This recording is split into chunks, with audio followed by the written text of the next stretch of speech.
Estás escuchando Viajes al Extrarradio, un podcast donde charlamos de viajes en los que nos perdemos, descubrimos y también sentimos. Soy Laura Rincón y soy la creadora de contenido de Dos Ruedas, Dos Pedales, un espacio que utilizo para hablar de viajes en bicicleta. ¡Empezamos!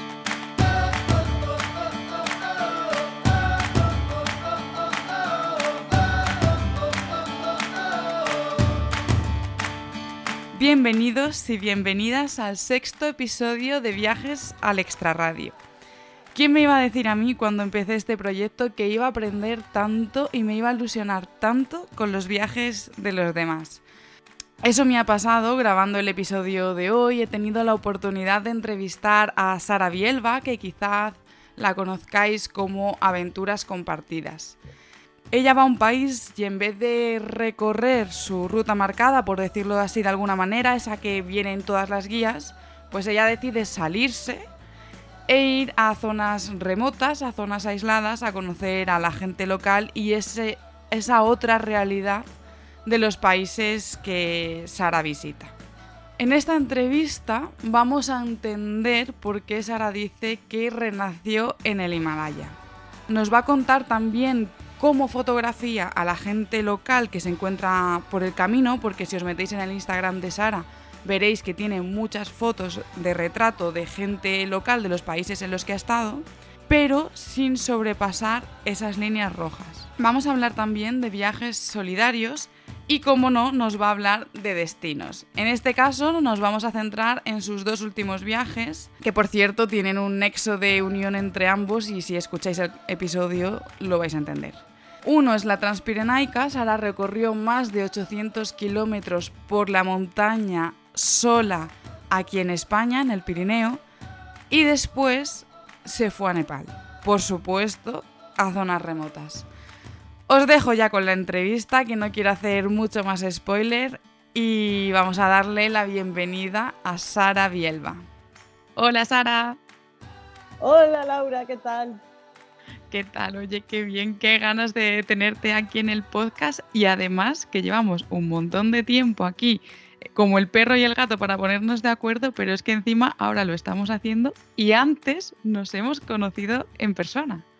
Sí, es que, madre mía, es lo que tiene la vida nómada, ¿no? Que a veces para conseguir cuadrar, que nos venga bien a las dos, que tengamos cobertura y que estemos más o menos en la civilización, pero las vueltas que da la vida, ¿no? Que, como tú dices, nos acabamos de poder abrazar por fin en persona, ¿no? Así que aún me hace más ilusión todavía, si cabe, el poder grabar contigo esta entrevista.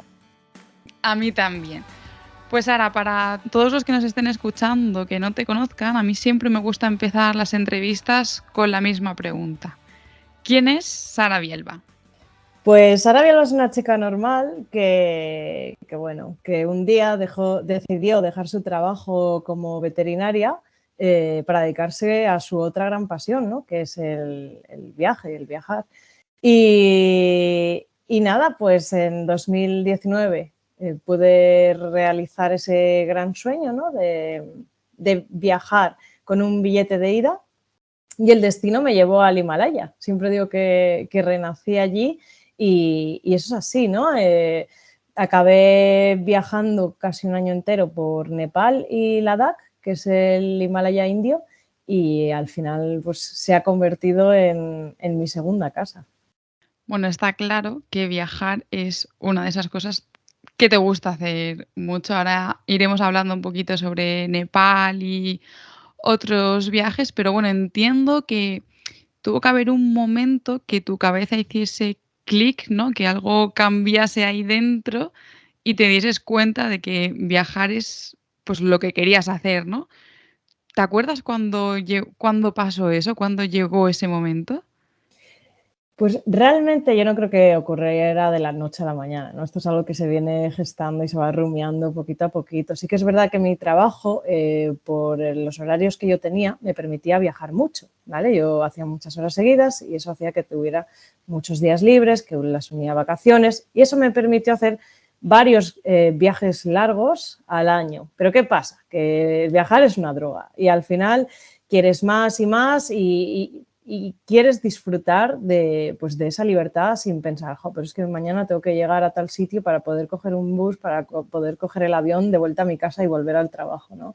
Eso era un poco lo que a mí me frustraba, que sí que lo disfrutaba muchísimo, pero poco a poco esa sed de aventuras, ¿no? Ganó un poco la batalla y decidí pues que en ese momento de mi vida era lo que necesitaba. Quizás lo que me animó a dar el paso, aunque yo lo tenía ya muy claro que en 2018 lo iba a hacer, justo ese año viajé a Kirguistán, ¿vale? Que quizás yo ya llevaba un tiempo viajando así a destinos poco conocidos, un poco fuera de lo normal. Estuve también viajando por Palestina ese año, ¿no? Siempre me intentaba salir un poco de las rutas habituales. Pero Kirguistán sí que me hizo que me volara la cabeza, ¿no? De decir, yo no puedo estar aquí solo unos días y ya está. A mí me encantaría, yo me quedaría aquí conviviendo con los nómadas meses, o sea, pero tranquilamente y aprender más de ellos, de su cultura, de su estilo de vida. Entonces, pues si en septiembre viajé a Kirguistán, en noviembre estaba en el despacho de mi jefe diciéndole que lo dejaba, ¿no? Que le daba un mes y que ese mismo diciembre ya dejaba de trabajar. Él no daba crédito, como es lógico, pero lo hice, lo hice. O sea, yo creo que eso fue el chip, ¿no? El verme en ese estado salvaje, ¿no? Y decir, es que esto es lo que soy yo realmente y esto es lo que necesito. O sea que Kirguistán tiene la culpa. En parte sí, ya te digo que fue un proceso evolutivo, ¿no? ¿Dónde empezó? Pues quizás empezó muchos años antes, cuando me animé a viajar sola por primera vez también, ¿no? O todavía antes, cuando hice mi primer viaje de mochilera, ¿no? Pues es que realmente es eso, o sea, lo que vas viviendo a lo largo de tu vida es lo que te va encaminando y bueno, yo creo que sí, que ese clic definitivo fue Kirguistán y la vida salvaje de allí. Bueno, pues entonces, toda la gente que nos esté escuchando, que se apunte Kirguistán en sus futuros viajes para animarse a dejarlo todo y, oye, ya a viajar. Pues ahora vamos a seguir conociéndote y yo creo que una forma de conocerte es a través de tu Instagram, que ya, bueno, aprovecho para decirlo, es Aventuras Compartidas. Yo disfruto muchísimo, muchísimo con tus historias y con la forma que tienes de contar tus viajes, pero quiero centrarme en tu muro, ¿no? En tu muro hay fotos que son espectaculares, o sea, hay retratos tuyos y de personas que imagino que son, pues, gente que te has ido cruzando durante el viaje. ¿Qué relación tiene para ti las fotos y los viajes? Pues mira, la verdad es que, aunque no me dedique profesionalmente a la fotografía, sí que es verdad que el ir especializándome poco a poco, porque es así, ¿no?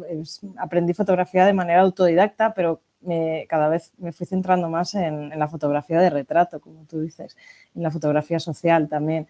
Es una manera de acercarte a las personas, porque obviamente tampoco comparto el que todo lo vale en la fotografía, ¿no? Sobre todo a la hora de viajar, ¿no? Esta persona no la conozco de nada y sin su permiso le planto un flashazo en la cara, ni mucho menos, ¿no? Pero sí que es verdad que la fotografía te permite, pues eso, ¿no? Conocer su historia, qué hay detrás, entablas una conversación con esa persona, eso también se ve en las fotos. Cuando hay una historia detrás, eso se nota. Entonces, es una especie de diario también, ¿no? Para ti, porque ves esa sonrisa, esa mirada y te acuerdas de todo lo que aprendiste de esa persona, de todo lo que viviste. Y luego aparte es eso, que es que siempre se dice, ¿no? Que una imagen vale más que 1000 palabras y es que lo tiene todo. Puedes, en una fotografía tienes antropología, cultura, paisajes, ¿no? Lo tienes todo, ya te digo que es como un diario y a mí me ha permitido eso, sobre todo yo por lo que estoy agradecida de la fotografía es que me ha animado a acercarme a las personas, porque tampoco puedes hacerlo con un super zoom, ¿no? Eso para fauna salvaje está muy bien, pero para fotografía de personas lo ideal es eso, acercarte, generar una relación de confianza, ¿no? Para que salga lo más natural posible. Y la verdad que recomiendo probarlo, recomiendo quitar un poco ese miedo que se tiene muchas veces sobre la fotografía de retrato, porque de verdad que es un arma muy potente pues para meterte de lleno en la cultura de un país y conocer de cerca a su gente. Decías justo que, claro, no todo vale, no vale ahí llegar a la primera persona que pilles y lanzarle un flashazo, ¿no? ¿Cómo creas tú esta relación, este lazo para conseguir esa fotografía de esa persona, pero sin invadir su intimidad? Pues a ver, también hay que ser consciente de que hay veces que sí y hay veces que no podrás. Tú ya ves en qué situaciones o en qué lugares son más propensos a la fotografía o no. Sí que es verdad que como me suelo mover por zonas que no son muy turísticas, la gente no está tan quemada con este tema, ¿no? Si te vas a un sitio muy turístico, quizás sí, te dejan sacar fotos, pero muchas veces te van a pedir dinero, pero porque lo han vivido tantísimas veces que ya saben que, oye, pues mira, si quieres una foto de mí vestida con el traje tradicional, pues me tendrás que dar dinero. Que bueno, eso también sería un debate, ¿no? El decir si pagar o no. Y bueno, no soy quien para decir lo que está bien y lo que está mal, pero bueno, en mi caso, como suele ir eso por zonas en las que casi te lo piden muchas veces, ¿no? Porque son gente que quizás no tiene ninguna foto suya en su casa. Y como son sitios a los que yo suelo volver muchas veces, lo que hago es, oye, mira, bueno, primero conozco a la persona, antes de nada, sin meter la cámara de por medio. Y luego ya cuando ya se establece esa confianza, digo, oye, ¿te importa que te haga un retrato? No sé qué. Y luego si vuelvo a ese sitio, sí que me gusta intentar llevarles la fotografía impresa, porque es algo que les encanta, es algo que les hace muchísima ilusión y que sirve para que se den cuenta de que realmente no es algo malo y no lo estás haciendo con ninguna intención rara, ¿no?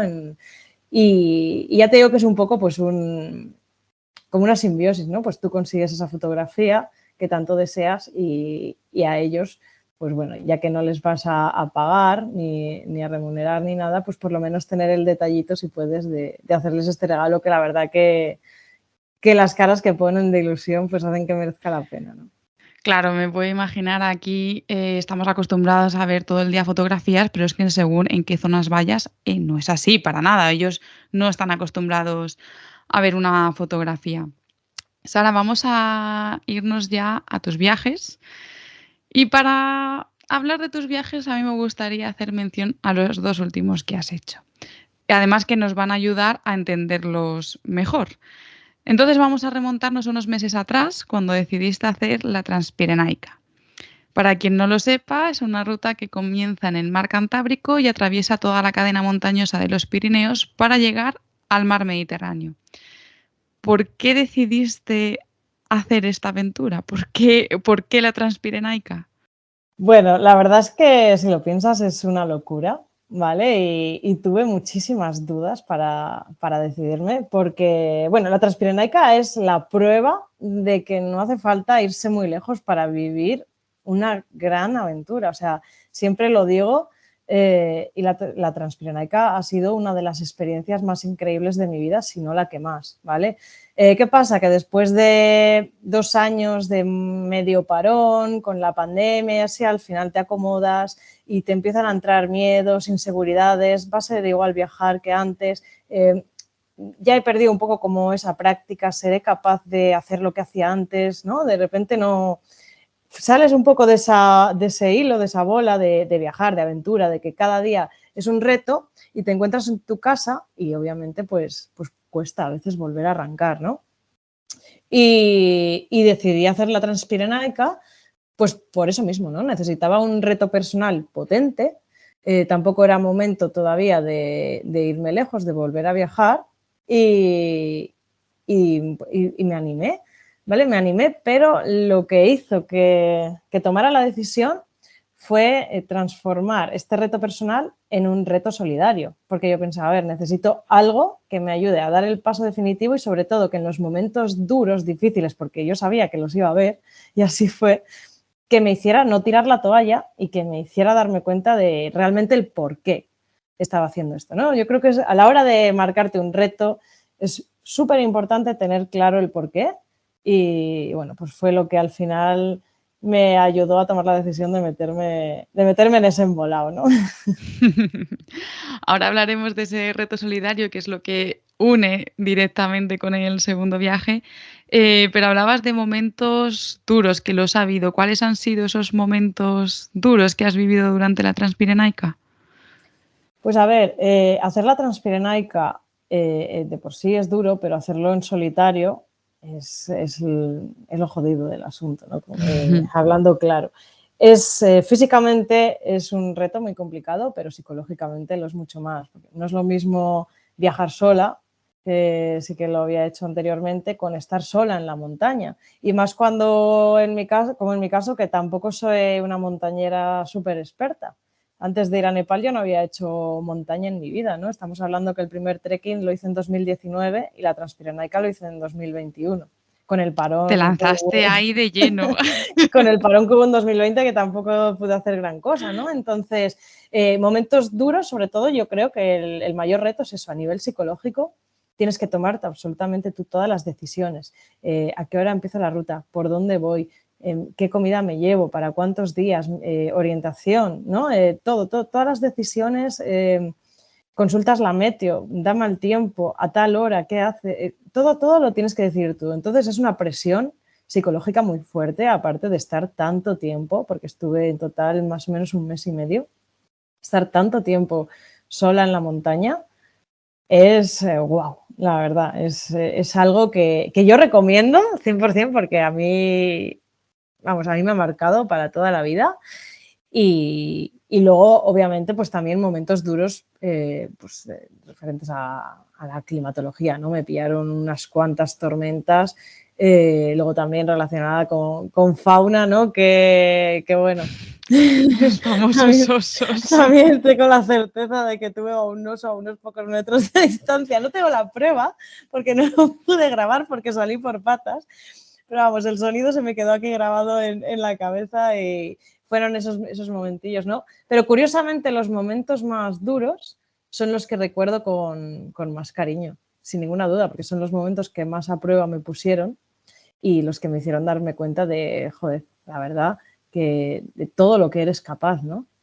Sí, mira, hay una cosa que me ha gustado y es que has dicho que, claro, tú viajas sola, pero que es que esto ha sido diferente porque has estado un mes y medio sola en la montaña.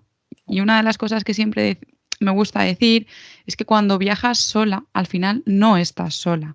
Tú vayas donde vayas, siempre encuentras a gente, acabas hablando con quien sea, o sea, aunque sea con la mujer que vende fruta, con la mujer que está en un restaurante, con el hombre que da igual, pero acabas hablando con gente.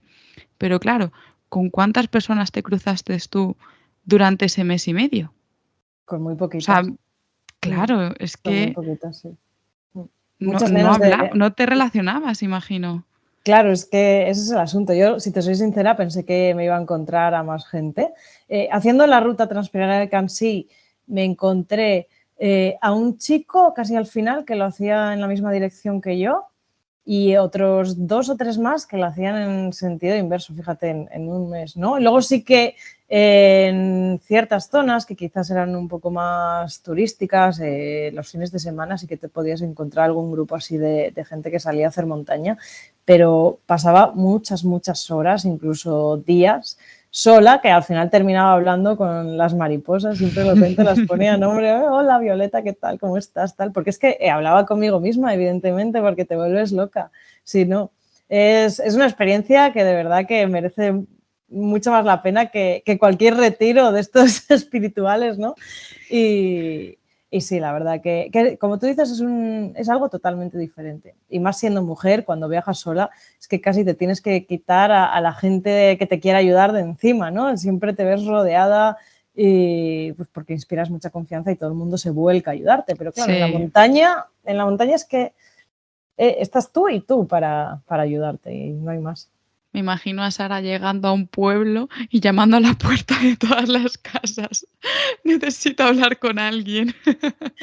Sorprendentemente te acostumbras a estar sola y luego cuando empezaba a ver más gente me daba incluso casi ansiedad según me iba acercando a la civilización. Me acuerdo el primer momento ya llegando, pues el día antes de llegar a Cabo de Creus, que llegué a un pueblecito que ya era grande, que bueno, con un supermercado enorme. Claro, entré al supermercado, casi colapso con las luces, con el sonido de las máquinas, ¿no? Con toda la gente. O sea, estuve a punto de ponerme a llorar, te lo prometo, porque era una sensación de Dios mío, no puedo con esto, me cuesta mogollón. No voy a decir que me volviera una antisocial, ¿no? Pero te acostumbras a un ritmo de vida totalmente diferente, a unas necesidades totalmente distintas de las que estás acostumbrada en nuestra sociedad, ¿no? Entonces, la verdad que a veces encontrarme a gente me resultó duro, sí, sí. Sí, la verdad es que te acostumbras rápido. Yo creo que al final te acabas adaptando siempre a cualquier situación y ya sea estar sola, estar acompañada.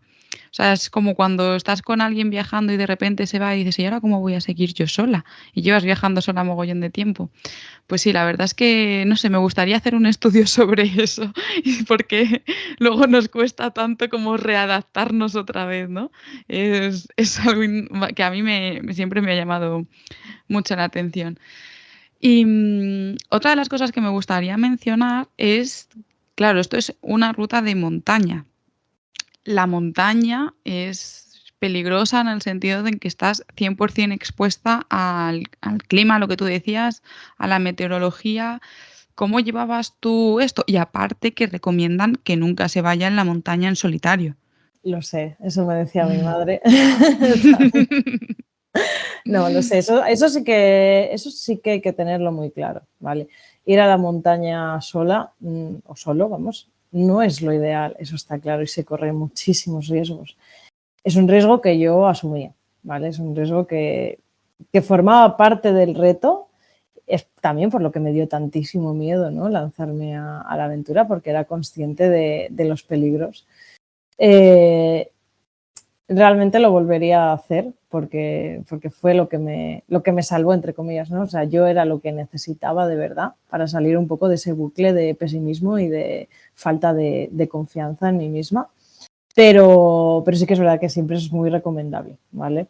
Y luego yo lo que sí que hacía era ir mandando ubicaciones siempre que podía. No siempre tenía cobertura, lo ideal es llevar un teléfono satélite. Ahí también lo hice mal, lo reconozco, no llevé teléfono satélite. Pero sí que siempre que podía iba mandando la ubicación a algún amigo y les contaba un poco cuáles eran mis planes, ¿no? De más o menos cuántos días iba a tardar en llegar al siguiente punto y demás, por si había algún problema, pues que supieran más o menos por dónde iba a estar. Y luego el tema de la meteorología también lo miraba mucho, ¿vale? Consultaba varios blogs de meteorología, la página de MeteoBlue es bastante buena y sobre todo también usaba mucho la cabeza, ¿vale? No me la jugaba, intentaba no jugármela. Hay veces que no lo puedes predecir al 100% y sí que en un par de veces me pilló una tormentaza. La primera, porque era el primer día que daban tormentas y pues estaba en pañales en ese sentido. Y la segunda fue por pura cabezonería de que quería llegar a un refugio concreto y me metí con la tormenta de granizo igualmente. Pero sí que cada día lo miraba, incluso hubo una vez que coincidiendo con la Dana, esta que cayeron fuertes tormentas por todo el país, ahí sí que me tuve que quedar 3 días parada en un refugio, en el refugio de Bujaruelo, porque era imposible meterse a la montaña así, me esperaban las etapas más duras encima y bueno, tomé la decisión, es antes de que llegara la tormenta, ¿no? Decir, me voy a quedar aquí hasta que pase este temporal y de verdad que si no hubiera tomado esa decisión habría sido muy complicada y no sé si estaríamos ahora aquí grabando, ¿eh? O sea, hay que tomarse muy en serio la montaña. Nosotros, o sea, es ella la que manda, la naturaleza es la que manda y eso es algo que hay que tener muy claro cuando se hace un viaje de este tipo, ¿no? Y que tú puedes planificar lo que quieras, pero al final te vas a tener que adaptar a lo que venga. Sí, hay que ser, desde luego, muy, muy, muy consciente. ¿Y a ti, Sara, qué es lo que más te ha sorprendido de la Transpirenaica? Bueno, aparte de los increíbles paisajes del Pirineo, porque yo no conocía nada del Pirineo, había estado cuando vivía en Barcelona, pues una excursioncilla de un día por Núria, pero ya está, no conocía nada. Yo la verdad que pensé, un mes y medio eh, me voy a aburrir, ¿no? Yo pensaba, me voy a aburrir del paisaje porque todos los días lo mismo. Al final nos pasa muchas veces cuando viajamos, ¿no? Que cuando te acostumbras a algo es como que ya deja de sorprenderte y ya pierde un poco la gracia. Pero para nada, para nada. Cada día el paisaje cambiaba drásticamente, que yo decía, pero ¿cómo puede ser si es que ayer estaba en un bosque verde, ahora de repente tengo un paisaje rocoso, alpino, de alta montaña, al día siguiente? Era como cambio constante de geología, de flora, de fauna, de gente también, ¿no? Que fui pasando por... Eso también fue precioso, ¿no? El poder ir pasando por distintas comunidades autónomas, por distintos países en realidad, porque también entré en alguna ocasión en Francia y también entré en Andorra, ¿no? Y el ir viendo ese cambio cultural de la gente, del idioma, de la arquitectura, de la fauna, de tal. O sea, para mí fue maravilloso, de verdad, el poder descubrir esa parte de nuestro país que desconocía. De verdad te digo, Laura, que incluso estando en el Himalaya, muchas veces lo echo de menos, ¿eh? Echo muchísimo de menos la Transpirenaica. Vamos a ver, a mí ya me está empezando a picar el gusanillo. Vamos a hablar entonces de cosas más técnicas. ¿Cuántos kilómetros para esto? O sea, vamos a ver, de cosas técnicas para que si realmente queremos hacerlo, saber en qué tenemos que fijarnos, ¿vale? ¿Tú cuántos kilómetros más o menos hacías al día? Bueno, dependía mucho del desnivel de la etapa. Hubo etapas, sobre todo al principio y al final, que eran de unos 30 kilómetros. Y luego en el Pirineo Central había rutas que eran de 14, pero que eran las más duras realmente, Ya. ¿vale? Entonces no es tanto los kilómetros, en total toda la Transpirenaica fueron, me parece, unos 850 kilómetros, ¿vale?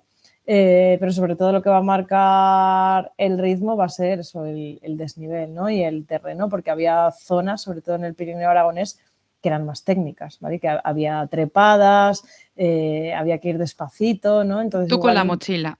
yo con la mochila de 15 kilazos, con la tienda de campaña, con todas las cazuelas y toda la espalda que pesaba más que, no más que yo, ¿no? Pero la verdad que había gente que lo hacía de forma, pues con una mochilita pequeña, se iba quedando en refugios de pago y así, ¿no?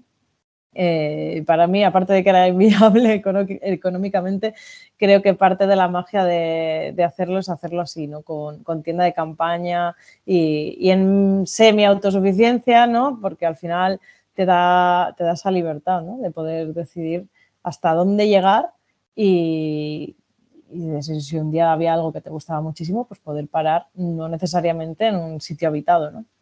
Ujú. O sea, que ibas con tienda de campaña, con cazuelas, imagino que camping gas. ¿Qué es Sí. lo que más has comido en esos días? Noodles, pasta, pasta, pasta, pasta. El tema de la alimentación en montaña es un tema del que tengo que aprender muchísimo más. Soy consciente, o sea, al final esto era una prueba, ¿no? Y se aprende más de los errores que de los aciertos. Y la alimentación lo hice bastante mal.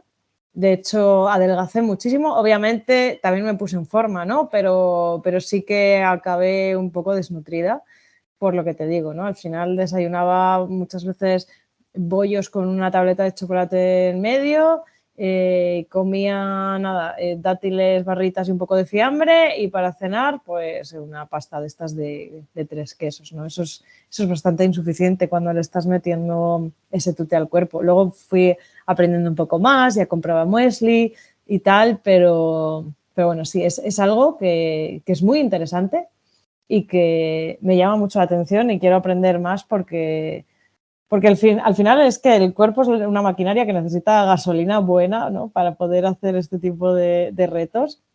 Y sí que es importantísimo hacerlo de forma correcta o dejarte guiar por un profesional que te aconseje de exactamente qué alimentación, ¿no? Debes llevar. Sí, yo no entiendo nada sobre alimentación en montaña, pero sí que es verdad que yo cuando voy con la bicicleta como por 3, o sea, me como las raciones por 3. Mi cuerpo me pide cenar arroz, cenar pasta y cenar cosas que habitualmente no ceno porque te vas a la tripa, o sea, te vas a la cama con la tripa llena, pero cuando estás haciendo un viaje así y desayunar todos los días avena o muesli y son cosas que me pide el cuerpo, pero es verdad que lo he ido aprendiendo poco a poco y que estoy segura que tengo muchísimo que aprender y que efectivamente un profesional, desde luego, podría aconsejarme mucho mejor. Y sí que es verdad que es un tema muy interesante porque cuando al final estás haciendo un viaje que es físico, tu cuerpo necesita energía y yo he notado de decir, no tengo más energía, comer y decir, ahora puedo continuar. Y eso lo he notado y en mi día a día eso no lo noto porque no llego a un cansancio tan extremo o tan así es muy, muy, muy diferente. Sí. Sara, ¿tú le recomendarías a todo el mundo hacer la Transpirenaica? Uf, es una pregunta difícil eso realmente, ¿no? Porque a todo el mundo que sea consciente de lo que es, sí, ¿vale? Porque y depende un poco de lo que busquen. Desde luego que si eres una persona montañera, 100% que la tienes que hacer y si es posible hacerla entera, porque la sensación de empezar en un mar y terminar después de un mes y medio, visualizar el mar Mediterráneo, ¿no?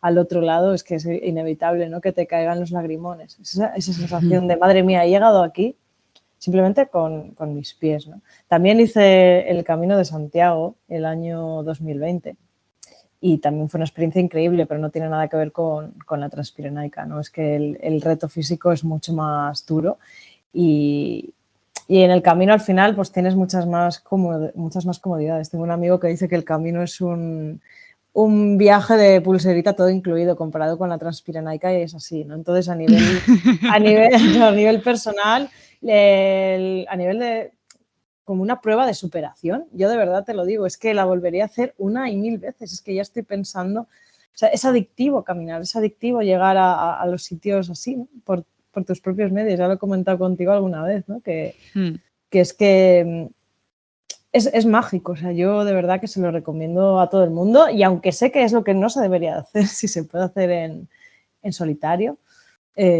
muchísimo más. Pero siempre y cuando se sea consciente del riesgo que hay, porque hay riesgo, o sea, hay peligro, hay bastantes accidentes en montaña. Yo, de hecho, tuve un accidente que por suerte no terminó en nada grave, pero di varias vueltas para abajo con la mochila y todo, con el peso, empiezas a rodar y no paras hasta que el terreno se allana. Y tuve suerte que eso, que no era un sitio muy complicado y solo me llevé unos cuantos rasguños, se me rompió el reloj y me torcí levemente el tobillo, pero tampoco ha ido a más, ¿no? Pero sí, hay que ser consciente, pues igual que quien hace un reto de, pues yo qué sé, ¿no? Me cruzo un desierto o hago alguna locura o cruzo el mar Atlántico en velero. Sabes realmente a lo que estás expuesto, ¿no? O debes saberlo, vamos. Sí, se puede hacer, pero con conocimiento, como dices. Sí. Pero vamos, yo lo Pues recomiendo, ¿eh? Se lo recomiendo a todo el mundo, te lo recomiendo a ti. Espero de verdad que pronto verte por ahí. a mí el gusanillo ya me ha picado.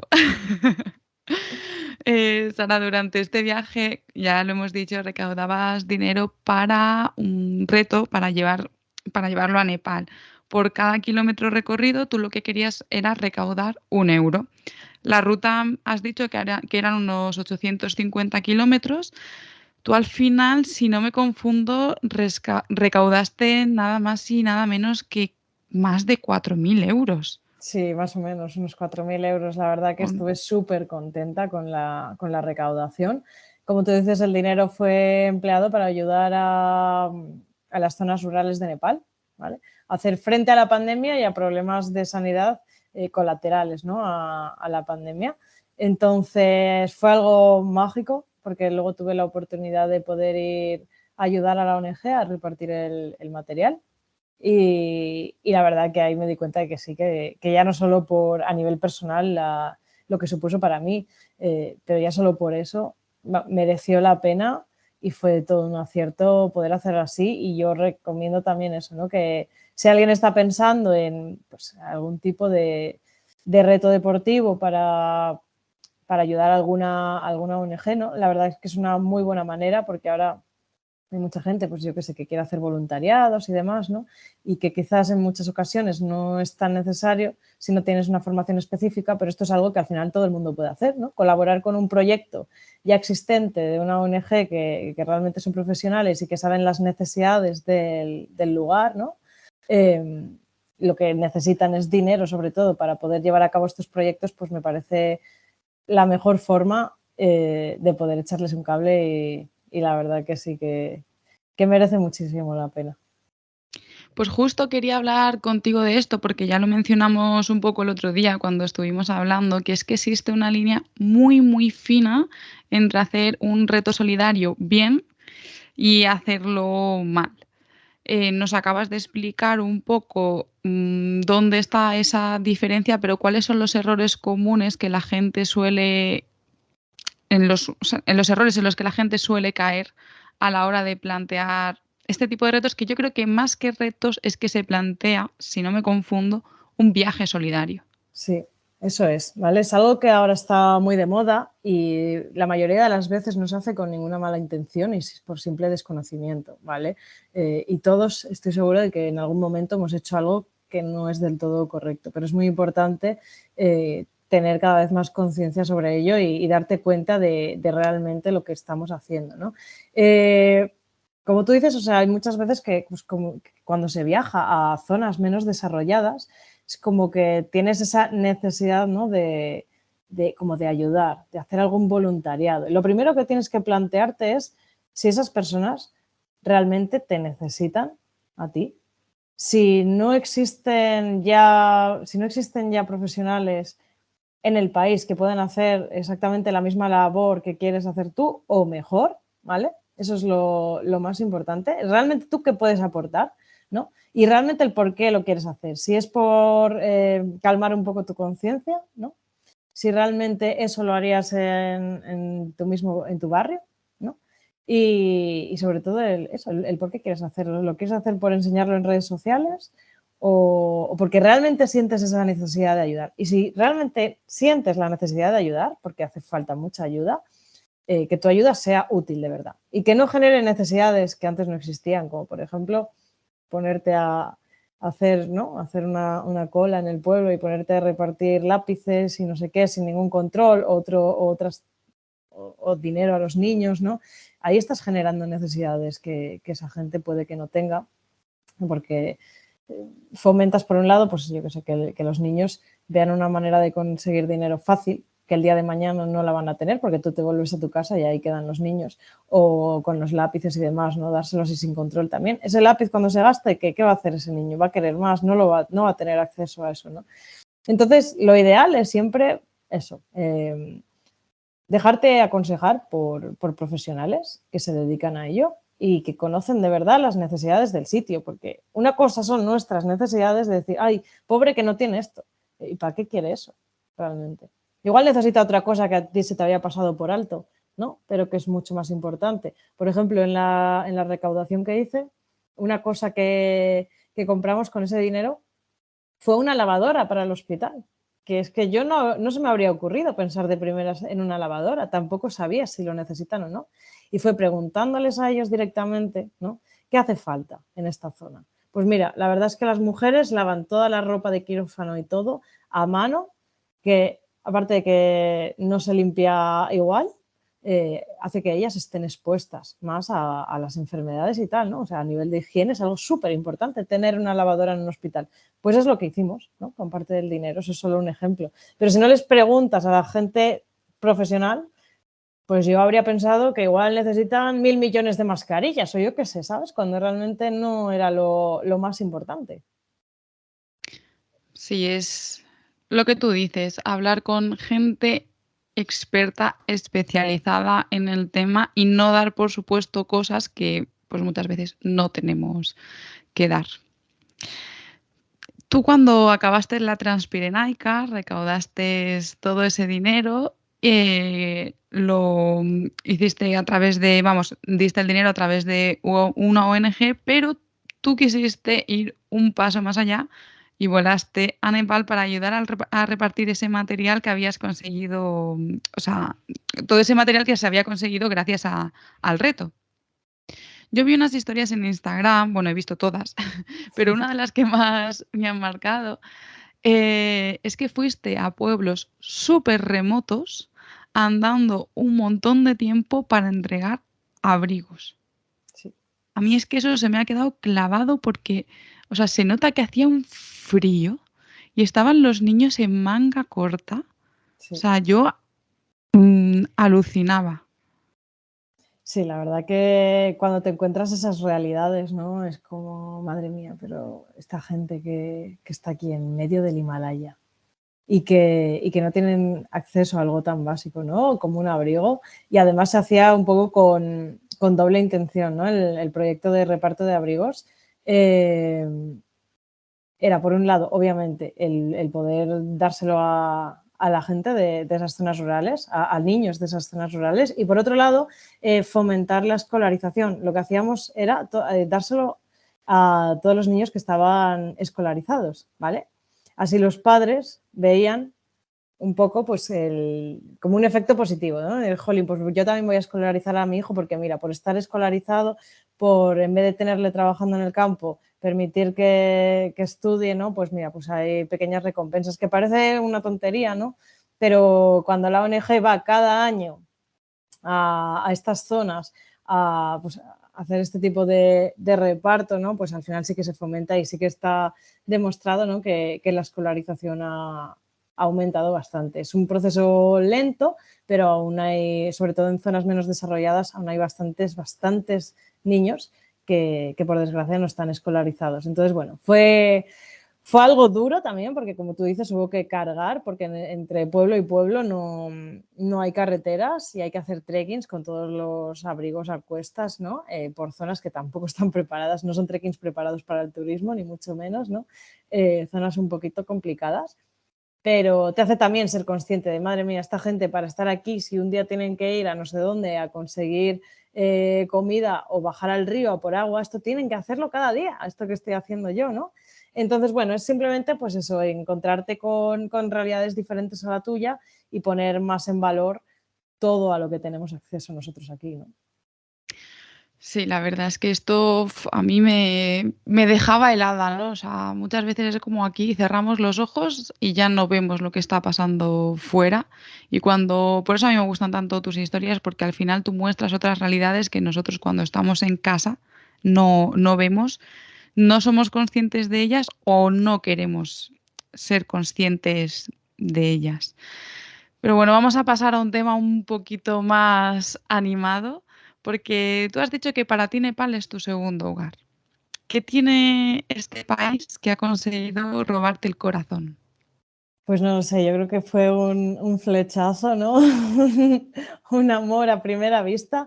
Yo cuando viajé a Nepal, la verdad que no lo hice con intención de, pues por el mismo motivo que lo hace todo el mundo, ¿no? Que es viajar al Himalaya, hacer montaña, ¿no? Como dije antes, yo antes no había hecho montaña en mi vida.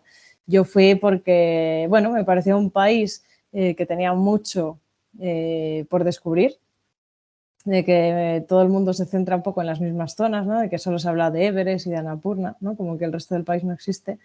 Y también fui por el tema de la fauna salvaje, ¿no? Yo siendo veterinaria, eso me metió un poco entre ceja y ceja el encontrar al tigre de Bengala, el poder verlo en libertad y bueno, fue uno de los motivos por los que fui. ¿Y por qué me quedé allí? Pues la verdad es que no sé decirte una respuesta, o sea, creo que la filosofía de vida de allí y el modo de vivir va mucho más conmigo que la vida aquí, en Occidente, ¿no?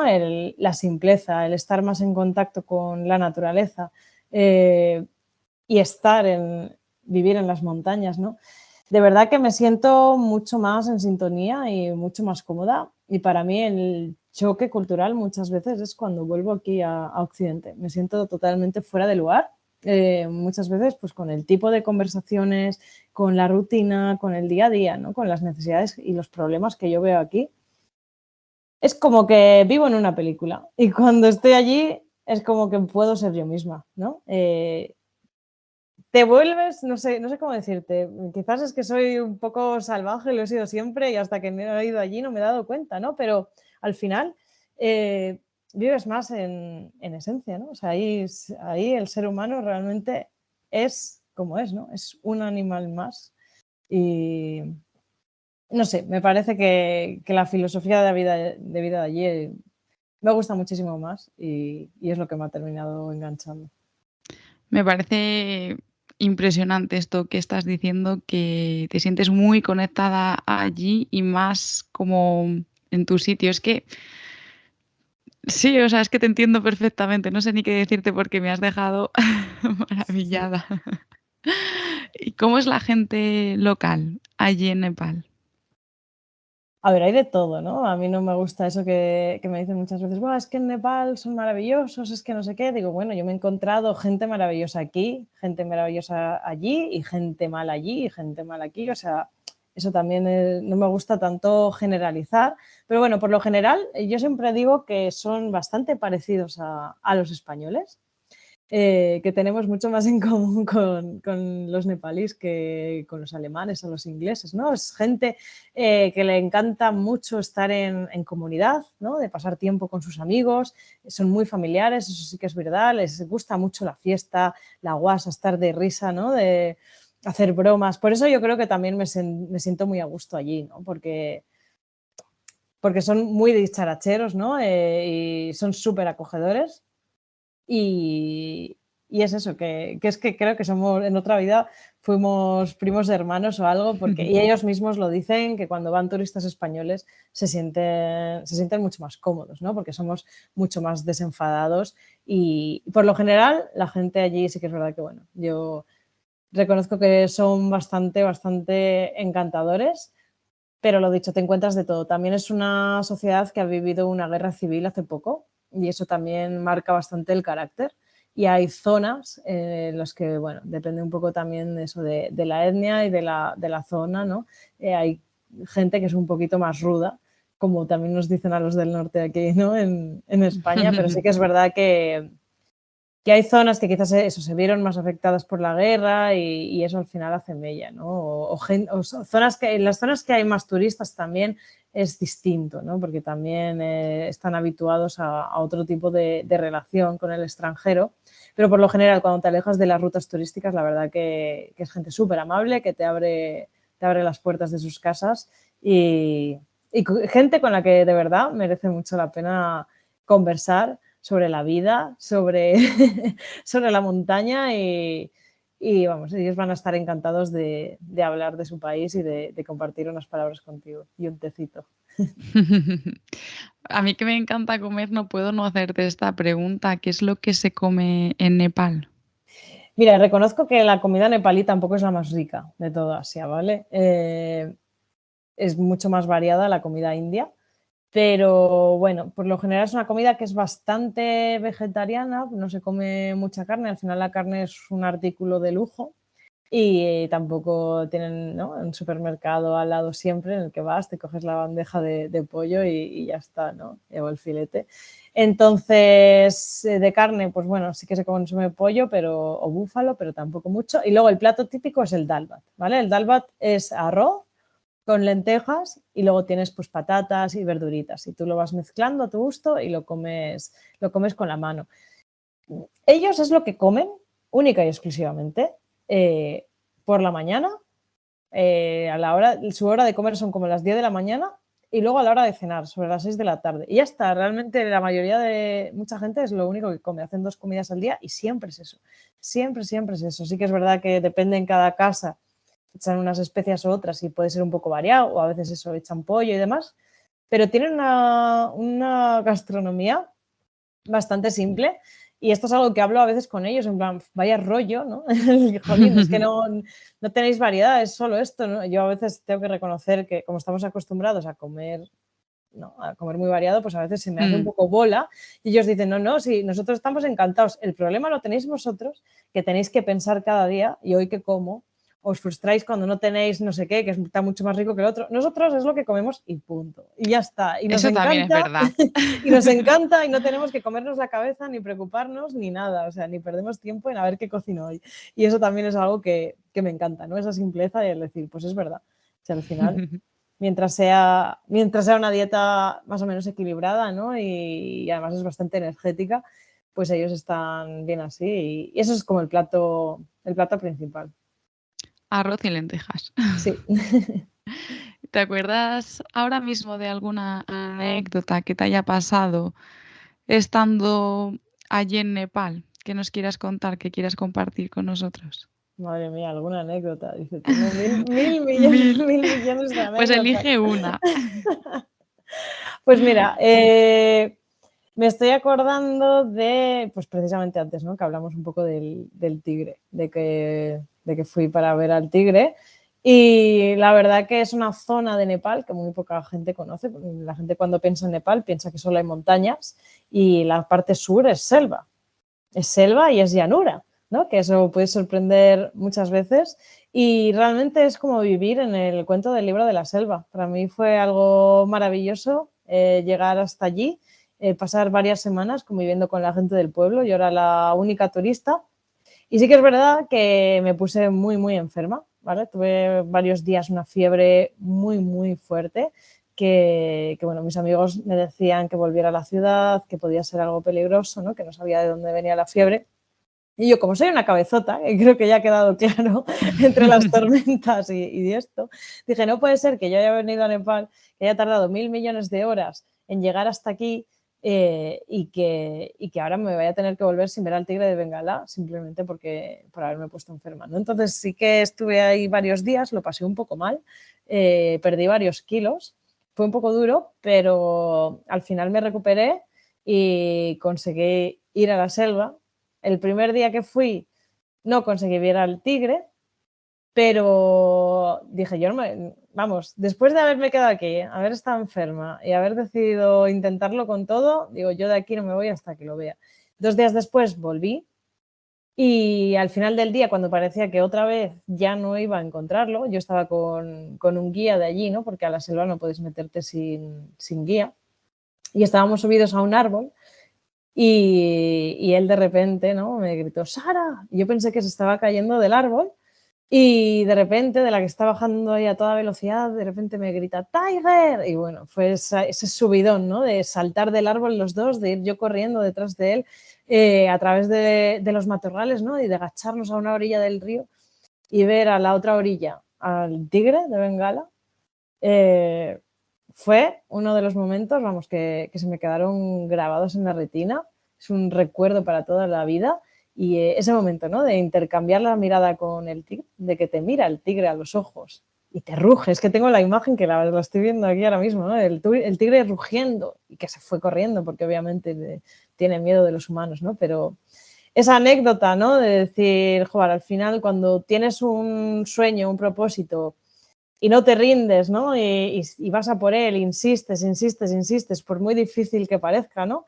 Al final llega y la verdad que, vamos, no me arrepiento para nada y estoy súper contenta. Y al final ha marcado un poco, ¿no? También la manera en la que yo vivo, de decir, es que los sueños están para cumplirlos, sin ninguna duda. Qué pasada tiene que ser eso. Pues ya nos estamos alargando, cómo no, ya te lo he dicho antes de empezar, he dicho, vamos a intentar no alargarnos, pero bueno, tengo un montón de preguntas más que me gustaría hacerte, pero las voy a ir dejando, así que vamos a pasar a una sección del podcast a la que he denominado minuto y medio.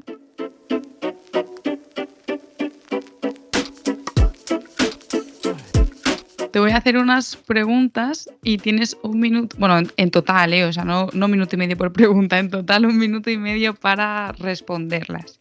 Vale. ¿Vale? Entonces son preguntas cortas y respuestas cortas. Así que el tiempo comienza ya. ¿Qué libro recomiendas para leer mientras viajas? ¿Qué libro recomiendo para leer mientras viajo? Madre mía, qué difícil esta pregunta, Laura.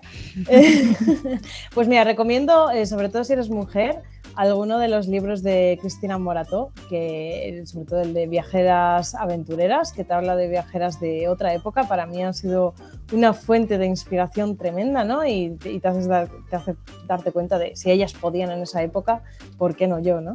Entonces, esos libros los recomiendo. Destino favorito para viajar acompañada. Para viajar acompañada, Kirguistán.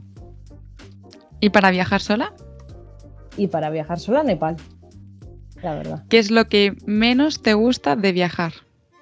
Lo que menos me gusta de viajar, el que cada vez quieres más y más. ¿Cuál es tu comida favorita? Lentejas con arroz. Y lo eran antes de ir a Nepal, te lo prometo, no ha sido a raíz de ir a Nepal. ¿Qué es eso que no te has atrevido a probar? ¿Qué no me he atrevido a probar? Nadar con tiburones, pero lo terminaré haciendo. Bueno, ya se ha acabado el minuto y medio. Ahora ya sí que estamos llegando al final de la entrevista, pero no nos podemos despedir sin darle un poquito de bombo a estas expediciones que estás montando, que no hemos mencionado, pero bueno, ahora sí que quiero que me cuentes. Las primeras están previstas para Semana Santa, hoy estamos grabando a 30 de marzo y posiblemente este podcast salga después de Semana Santa, pero bueno, ¿ya hay alguna fecha más por ahí? Cuéntanos. Sí, después del de Semana Santa hay un viajazo con mayúsculas, que es un viaje que me hace muchísima ilusión, que es el viaje especial a Nepal de los cazadores de miel salvaje, ¿vale? Muchas veces lo habréis visto en documentales, hay un documental muy bueno de la BBC, ¿no? Son cazadores, bueno, se llaman cazadores, pero son recolectores de miel de abejas salvajes, se cuelgan de unos acantilados con unas escaleras de bambú que fabrican ellos. Y recolectan esta miel que tiene efectos alucinógenos y propiedades medicinales. Es un espectáculo de ver, vamos a acompañar a los honey hunters en una travesía por la selva, ¿no? Por la selva de la Annapurna, y luego nos vamos a ir a uno de mis pueblos favoritos a convivir con la gente de allí, con la etnia gurún. Coincide con un festival precioso que es el Festival de la Luna Llena, y luego nos vamos, como estamos en el Himalaya, no pueden faltar las montañas, hacer una travesía de montaña con tiendas de campaña en autosuficiencia por una zona de lagos espectaculares, de picos nevados, que va a ser una experiencia también brutal. Así que si queréis vivir una aventura como las de antes, os animo de verdad a venir porque vamos, va a ser algo increíble. Jo, Sara, a mí me has convencido. Así que, por favor, que se anime la gente porque esto tiene muy, muy buena pinta. ¿Y cómo pueden apuntarse? Me pueden contactar a través de las redes sociales, ¿vale? En Instagram, Aventuras Compartidas, y ya ahí pues ya les enviaré toda la información. Pues muy bien, Sara, que voy a volver a repetir las redes sociales para que nadie se quede ahí con la duda. Aventuras compartidas. Y ahora sí, ya se ha acabado. Nos hemos alargado bastante. Bueno, bastante, que al final siempre me acabo alargando. Pero bueno, muchísimas gracias, Sara. Ha sido un placer tenerte en este episodio. Nos has trasladado a las montañas de Nepal y a la Transpirenaica aquí en unos minutos. Muchísimas gracias. Muchísimas gracias a ti, Laura. Estoy encantada de haber compartido este ratito contigo. Y a vosotros, a los demás, como siempre, ya sabéis que podéis encontrarme en redes sociales como Dos Ruedas Dos Pedales y en mi web dosruedasdospedales.com. Y también recuerda que puedes escuchar el podcast en todas las plataformas, en iVoox, Spotify, Apple Podcast. Y si te ha gustado el episodio, solo si te ha gustado, si no, no hace falta, de verdad, deja un comentario, suscríbete o habla sobre él, que eso me ayuda muchísimo a llegar a más gente. Hasta el próximo episodio.